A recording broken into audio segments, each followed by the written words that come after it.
Namaste, Namaha Te. I bow with reverence to you all. I bow with reverence to you and your God in you. Namaste. We have shifted the platform from Facebook to YouTube Live, and we will primarily because I will be uploading a lot of other videos also. So it is better to have one source where we can put all the videos. That's why I shifted to YouTube Live. Let us start the session today. Today's session is primarily a follow-up of the last week's session. In last week's session, we had discussed that the best way to live in the present is live in your eyes. We are living at the amygdala, that is the junction of our spinal cord with the brain. From there, all we got to do is just shift 2 inches and we are in our eyes. For that, all we got to do is shift our awareness to 5 points of the eyes: the upper eyelid, the lower eyelid, these edges, and these internal edges, and finally this spot. When we bring our awareness to this spot and the 4 points, a smile breaks on the face, and this smile drops all the past worries and future plannings, and we are into the bliss and we are into the present moment. But this movement to present moment, that is the awareness into the eyes, is very short lived. You must have practiced and you must have realized that yes, we come to the present, we come to the now, but then it is short lived. Some or the other small thought comes and hijacks our entire awareness. It once again starts polluting. It is like a ink which gets dropped into the head and it covers every other aspect of life. Some negative emotion or some positive emotion also, it hijacks. Now, to stop that hijack, we need to move to the next step. How do we get rid of these distractions? And how do we ensure that we are living in the now? That is the aim of today's entire talk. I will be dividing this into 3 parts. In the first part, I will discuss a bit of theory part of it, what exactly it happens. In second, we will understand the mechanics of doing it. And if the time permits, we will practice the third part, or we will practice it on our own. I will give you the directions. Okay, let us start with the theory part. If I tell you to fold this paper, you can fold it vertically, or you can fold it horizontally. The paper remains same, only the classification changes. Science classifies our body into nervous system, digestive system, skeletal system, muscular system, circulatory system, excretory system. It classifies in one direction. That is, it classifies us, says, horizontally. The ancients have classified the body in a different way. They have classified the body in a vertical fashion. And now, what is the difference between the two? The difference is only what aspect is being taken into consideration. Science takes the functional aspect of the body. The digestive system, what all organs are involved in digesting, they have clubbed them together and said, this is my digestive system. The blood, it pumps from the heart, all the arteries and the veins. This is my circulatory system. This is one set of classification. The ancients have classified the body from gross to subtle. Science is on functionality. Ancients is on grossness to subtleness.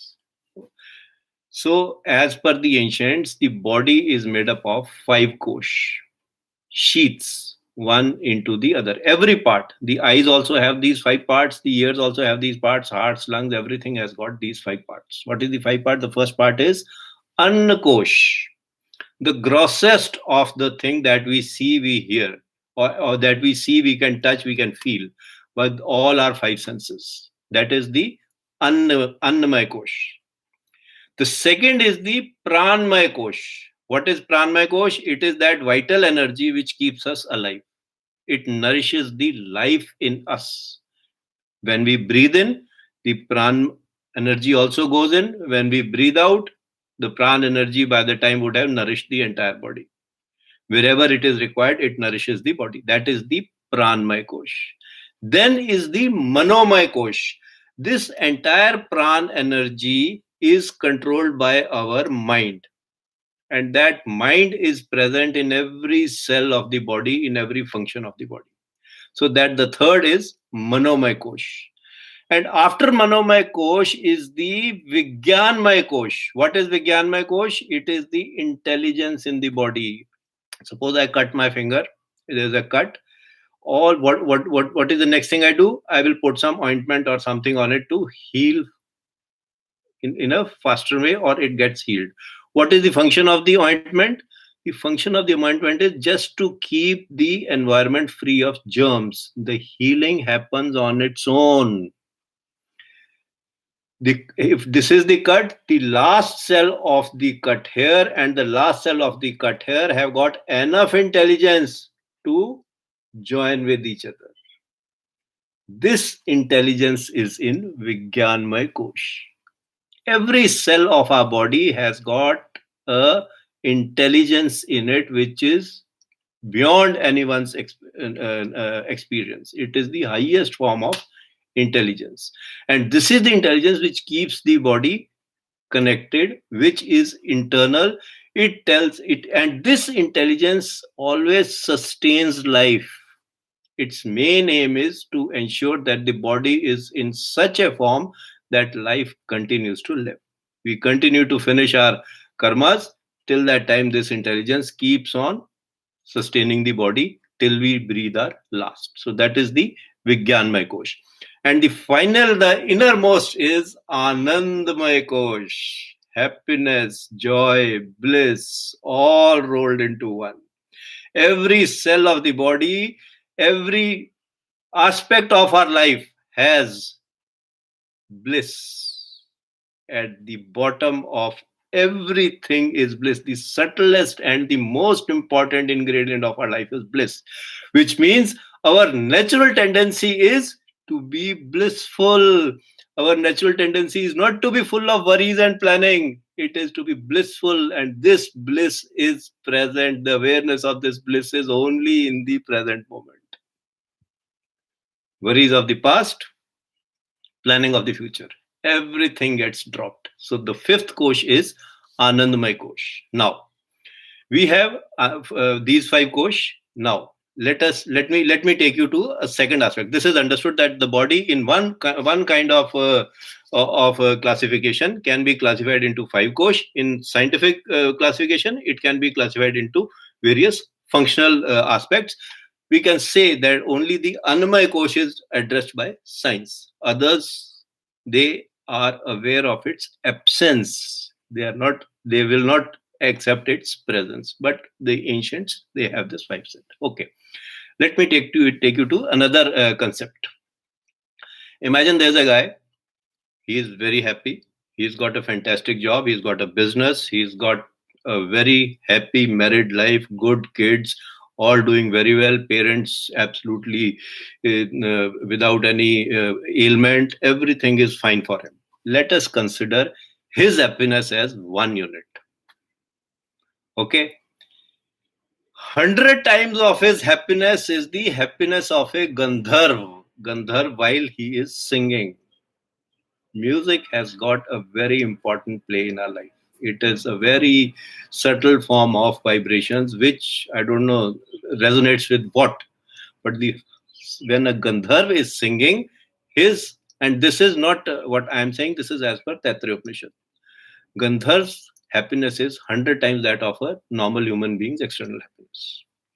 These Gandharvs are of two types. One is who sing in the human form, and one who sing in the celestial form. They are the husbands of the Apsaras. So Happiness of the celestial Gandharv is 100 times that of the human Gandharvs. From Gandharvs, 100 times more is the happiness of the Devtas. And Devtas, 100 times more is the happiness of those 33 Devtas who accept what is offered in Yajna. When we say Om Namo Swaha, in Swaha, what we do? We take the samagri and put it in the Agni. When we put this in the Agni, Agni takes the essence of that and our wishes, and this is accepted by these 33 Devtas. So their happiness is 100 times of the natural Devtas. And Indra, who is the king of all these Devtas, his happiness is 100 times of these 33 Devtas.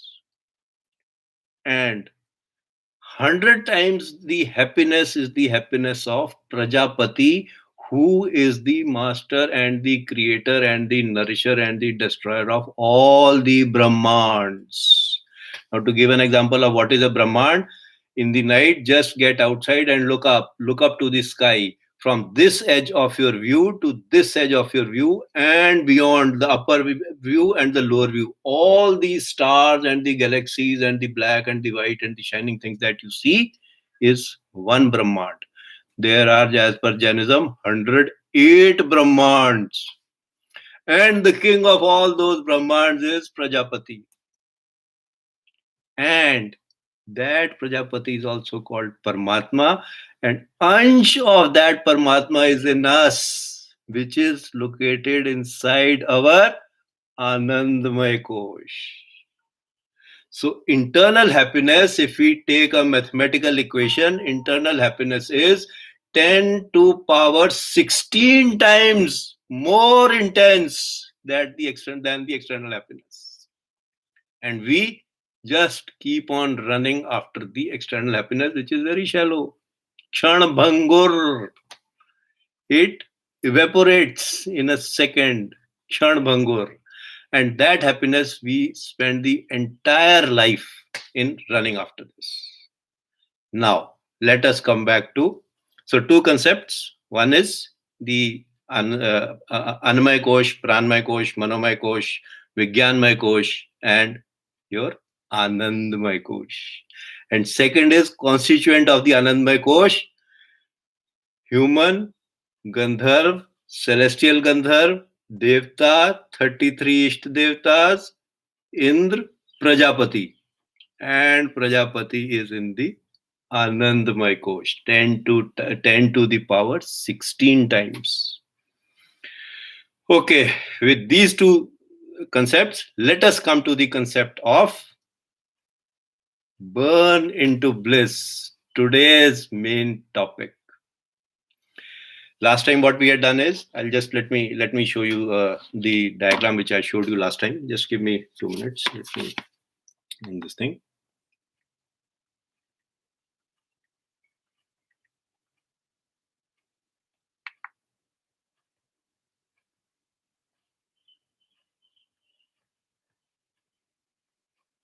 Last time we had seen this, the location of amygdala and the location of eyes, and I had said that it is just a question of we continue to live where this bright orange spot is. Just move 2 inches ahead to your eyes and we will experience the now.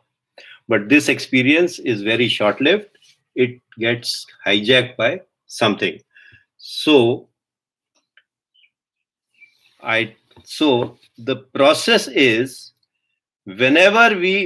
process is that first we come into our eyes and there's a smile on our face, but it is short lived. Imagine, and why it is short lived? Because some thought has come into our mind, some distraction. I got to go to bazaar, I got to order online, there's a problem in the faucet, there are things which need to be done, I need to plan. Some or the other thought creeps in.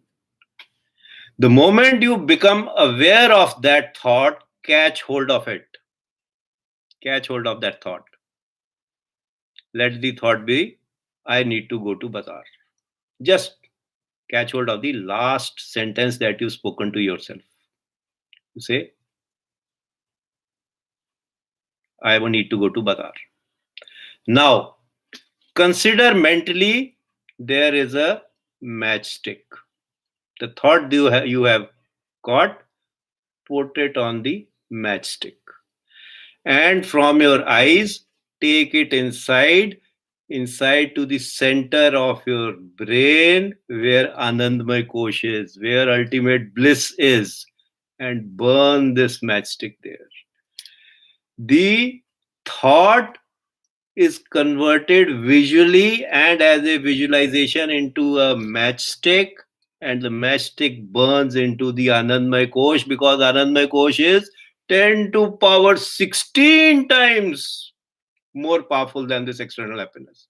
And when it burns, it looks something like this. The entire brain is on fire. It is bliss out there. Mind you, this thought, once you have burnt it and it reaches here, it will never come back again. Whenever it comes back again, the image of this matchstick will always be associated with it. Just try it once. Just try it once with one thought, and keep on practicing with multiple thoughts. And the moment you see, it will happen that in a week's time, moment you see a matchstick, you will feel joy. It is so powerful. It will something look like this or like this. You are radiating joy and bliss, the celestial bliss, the presence of Prajapati in you. This is what it will look like. And finally, this is what you will become. Your face, your head will radiate light of the highest order. Your forehead will shine. Your skin will start glowing. Your eyes will become brighter, and you will feel joy. All the worries will get dropped. They will get converted into concrete plans to do actions. In present, what is the next step I need to take? The emotions associated with that thought will all burn into bliss. Every thought has got two things. One is the concept part of it. Second is some emotion is attached to it. Even memory recall also has got the same thing. Either there is the thought itself, and second is some emotion is involved. That emotion we start reliving in our body when we recall a memory. Just recall something very good. When you feel very good, you can feel your heart pumping faster. Recall something very bad, you will feel lines out here. It is just a memory recall, and look, that memory recall has converted your beautiful forehead into a jungle of wrinkles. Jungle of wrinkles, that is the word. Don't convert the beautiful shining forehead of yours into a jungle of wrinkles. Make it shine, make it smile. Let the smile of the eyes move up. Let the smile of the eyes move up. It is so beautiful. It is so beautiful. It is so energetic. So the concept is simple. Let me revise the entire thing.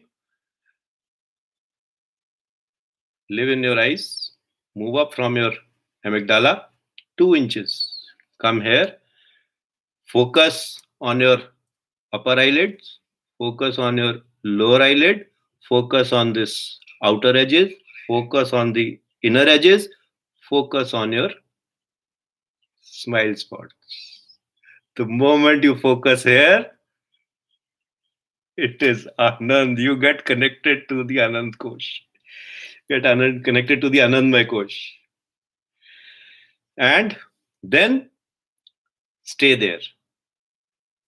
Live in your eyes, stay there. The moment you realize something has crept in, catch hold of that intruder. Bring a matchstick.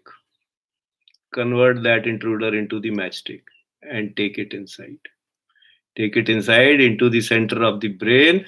The moment it crosses moment it crosses all the four koshas and joins the Anandmay Kosh, it burns, and the thought will always be associated with joy.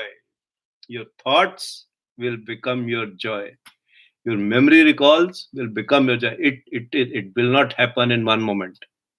It needs patience and practice.